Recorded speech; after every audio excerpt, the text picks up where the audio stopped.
இந்த உலகத்துல எத்தனையோ உயிரினங்கள் இருக்கு. அதிலுமே விஷமான உயிரினங்களும் இருக்கு, விஷமற்ற உயிரினங்களும் இருக்கு. அந்த வகையில மனிதர்களை கடிக்கக்கூடிய உயிரினங்களாக எலி, எறும்பு, பூரான் போன்ற பல உயிரினங்களை சொல்லிக்கொண்டே போகலாம். ஆனா இந்த பாம்புகள் கடிக்கும் போது மட்டும் ஏன் மரணத்தை ஏற்படுத்துது அப்படிங்கிறதுக்கான காரணம் பற்றி உங்களுக்கு தெரியுமா? இந்த பாம்புகள் இருக்கு இல்லையா, இந்த பாம்புகளுடைய உமிழ்நீர் சேமித்து வைக்கிறது தான் இறுதியாக விஷமாக மாறுது.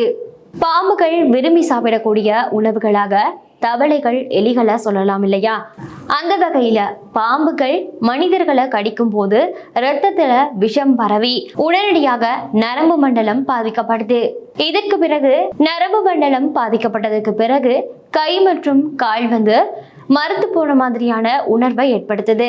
பிறகு ரத்தம் உறைந்து மரணம் சம்பவிக்குது. இதனால தான் பாம்புகள் கடித்த உடனேயே மனிதர்கள் இறக்குறாங்க.